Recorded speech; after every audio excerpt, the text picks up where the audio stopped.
Nah,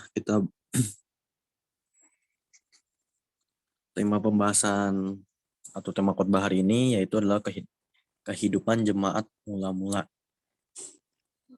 Masih sama ya. Konteksnya masih sama tentang persatuan. Di sini ayat dasarnya di Kisah Para Rasul 2 ayat 41 sampai 47. Next. Kisah 2 ayat 41. Orang-orang yang menerima perkataannya itu memberi diri dibaptis, dan pada hari itu jumlah mereka bertambah kira-kira 3.000 jiwa, dan mereka disukai semua orang. Dan tiap hari Tuhan menambah jumlah mereka dengan orang yang diselamatkan. Di sini dibilang kan tadi di kalimat pertama, orang yang menerima perkataannya itu memberi diri dibaptis. Apa sih perkataan itu sampai 3.000 orang ngasih diri, nyerahin diri buat dibaptis.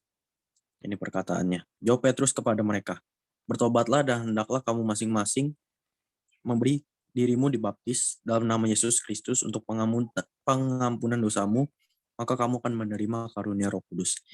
Ini kata-kata Petrus yang membuat 3.000 jiwa tadi itu memberikan dirinya dibaptis dan mengenal siapa itu Tuhan Yesus. Dari awalnya aja di sini udah kelihatan gimana ya, positif banget gitu. Bukan positif sih, kayak di sini dari awalnya tuh emang udah benar gitu. Di sini Petrus nyuruh bertobat dan hendaklah kamu masing-masing memberi dirimu dibaptis dalam nama Yesus Kristus untuk pengampunan dosamu. Di sini di awal Petrus ngasih tahu ke 3.000 orang ini untuk bertobat gitu, dan mengenal siapa itu Yesus Kristus. Dan maka kamu akan menerima karunia Roh Kudus. Dan di situ juga si Petrus bilang di situ buat menerima karunia yang diberi Roh Kudus gitu. Next, bertekun dalam pengajaran para rasul dan persekutuan. Ini poin saya yang pertama, bertekun dalam pengajaran para rasul dan persekutuan. Kita lihat di Kisah 2 ayat 42. Kisah para rasul, mereka bertekun dalam mengajar rasul-rasul dan dalam persekutuan, dan mereka selalu berkumpul untuk memecahkan roti berdoa.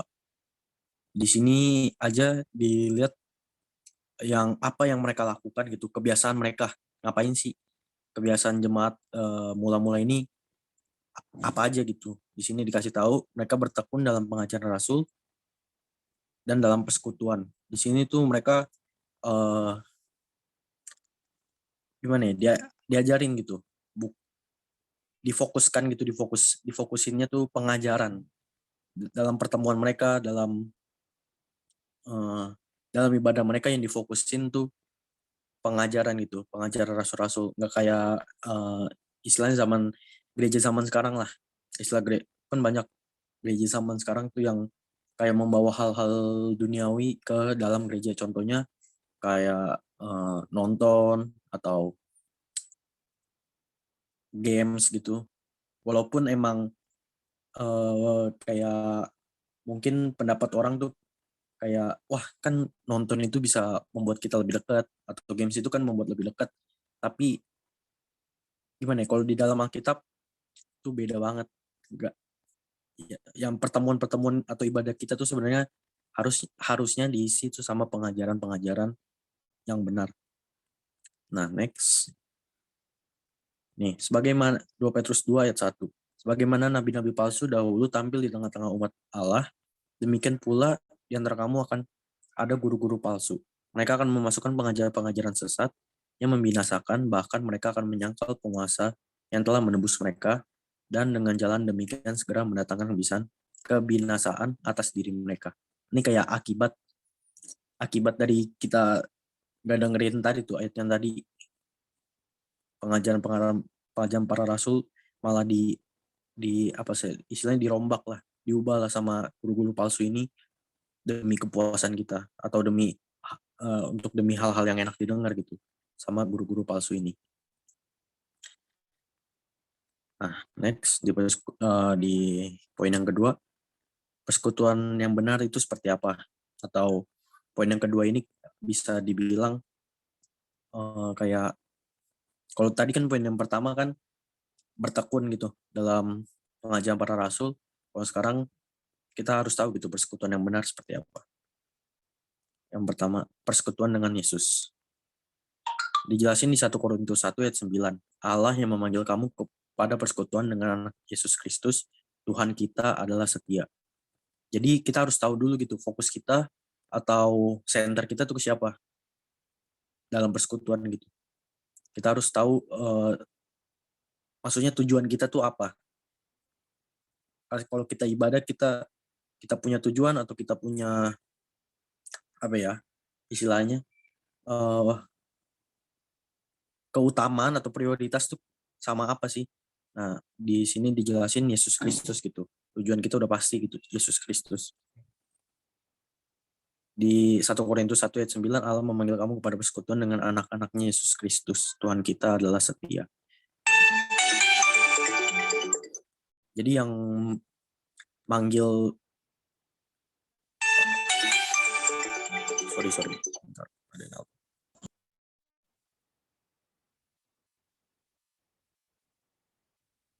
yang memanggil kamu pada persekutuan Yesus Kristus itu Allah sendiri gitu. Yang ngajak kita buat gabung gitu. Next. Jadi karena dalam Kristus ada nasihat, ada penghiburan kasih, ada persekutuan roh, ada kasih mesra, dan belas kasihan. Di sini lagi-lagi dijelasin gitu kalau misalnya kita emang fokusnya ke Kristus tuh, yaitu ada nasihat, ada penghiburan kasih, ada persekutuan roh, dan ada kasih mesra dan belas kasihan. Di Filipus 2 ayat 1. Ini Filemon 1 ayat 6. Dan aku berdoa agar persekutuanmu di dalam iman turut mengerjakan pengetahuan akan yang baik di antara kita untuk Kristus. Ini juga dijelasin persekutuan kita tuh mengerjakan pengetahuan akan yang baik gitu. Maksudnya kayak ngasih tahu apa yang baik, tapi yang baik pun kayak lagi-lagi tuh maksudnya maksud yang baik di sini kayak tetap gitu senternya ke Kristus, nggak keluar gitu, nggak keluar dari konteksnya gitu, nggak keluar dari apa yang di luar ya, senternya itu sendiri. Nah, next. Ini apa yang telah kami lihat dan yang telah kami dengar, itu kami beritakan kepada kamu juga supaya kamu pun beroleh persekutuan dengan kami. Dan persekutuan kami adalah persekutuan dengan Bapa dan dengan anaknya, Yesus Kristus. Ini di 1 Yohanes ayat 1 Yohanes 1 ayat 3. Di sini lagi-lagi dijelaskan dan persekutuan kami adalah persekutuan dengan Bapa dan dengan anaknya. Jadi benar-benar gak ada hal duniawi. Benar-benar kayak ya kalau emang kita ibadah, emang fokus kita ya kepada Tuhan kita gitu.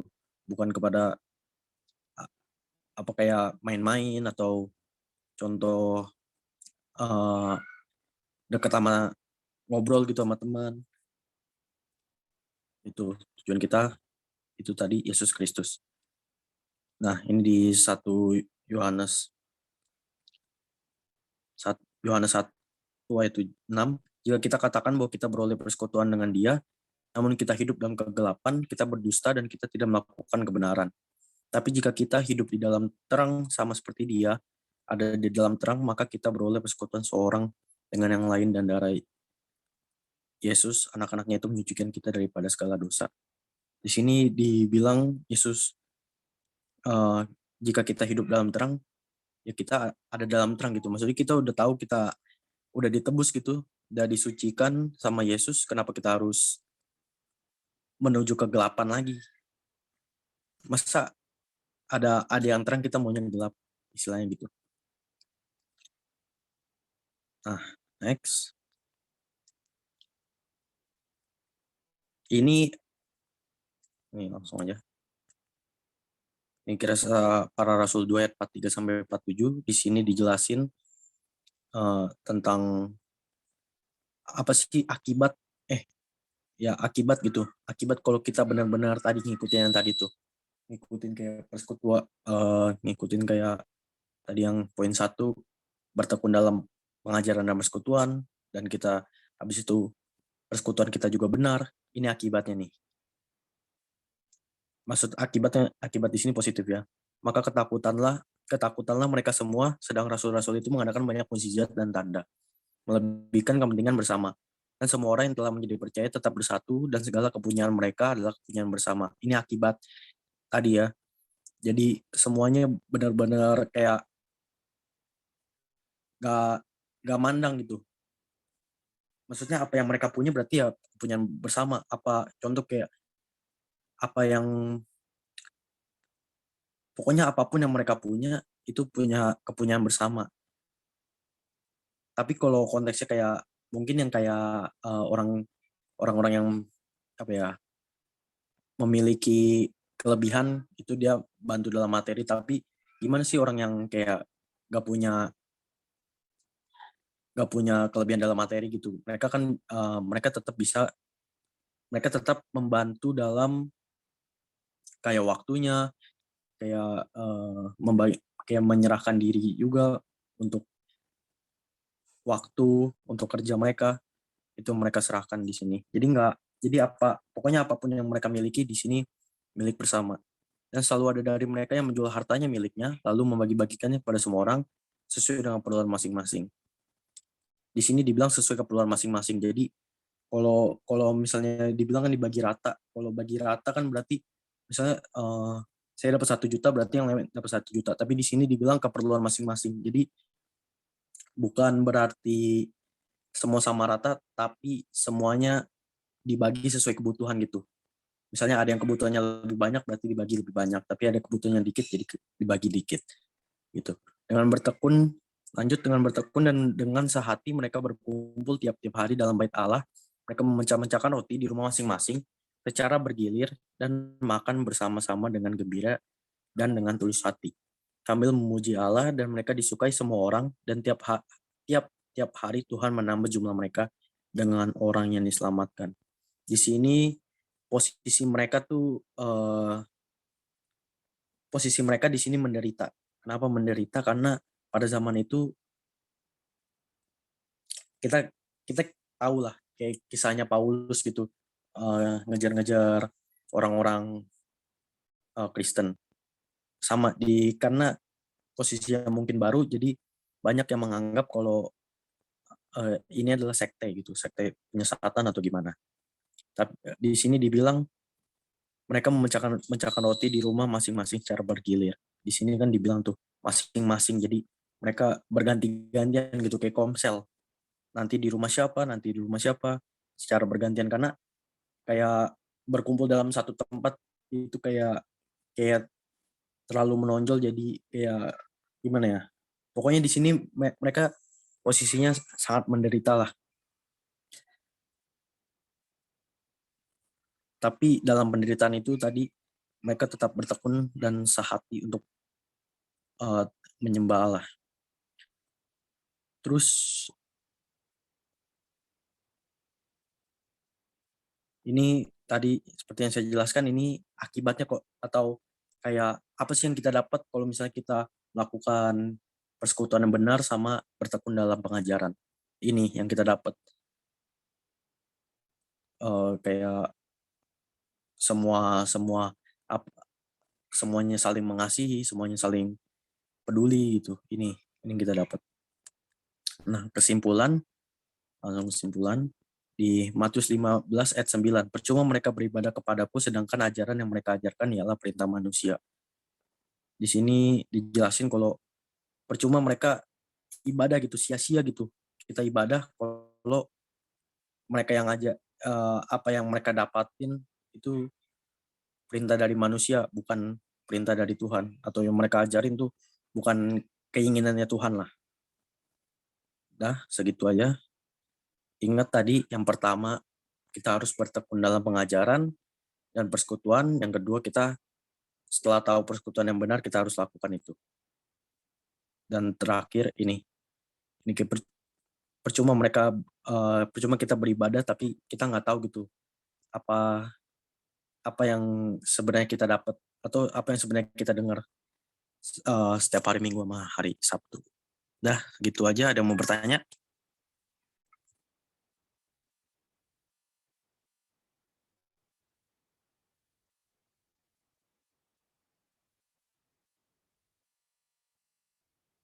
Halo, ada yang mau bertanya? Enggak, Ben, makasih. Tidak, Ben. Oke. Yang lain ada yang kurang jelas atau apa?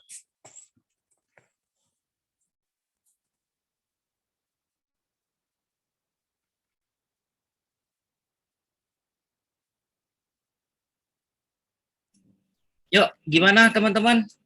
Ini saya nggak tahu kenapa nih nggak bisa keluarin video nih.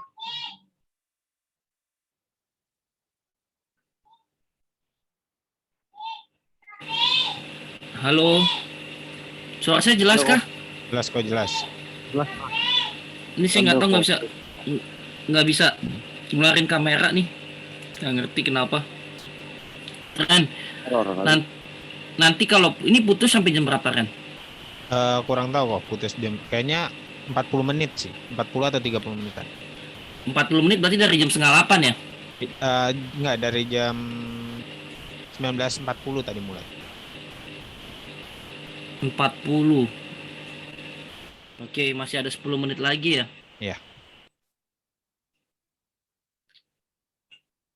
Takut ntar pas diterangin tengah jalan lagi mati.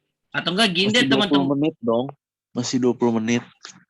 Ya kan tahu sendiri kalau hitungan kita kan 40 menit, tapi hitungan dari Zoom-nya bisa aja cuma setengah jam. Ya, betul. Tiba-tiba dikasih tahu udah mau mati. Nggak enak, maksudnya dikejar-kejar waktu. Ya udah gini, Ren. Teman-teman semua, attention-nya, ini kita matiin dulu. Nanti saya kasih link Zoom yang baru ya. Nanti teman-teman masuk ke sana ya. Oke? Oke kok. Oke, kok. Kita end chat dulu ya. Nanti kita masuk lagi di link yang baru nih. Terima kasih.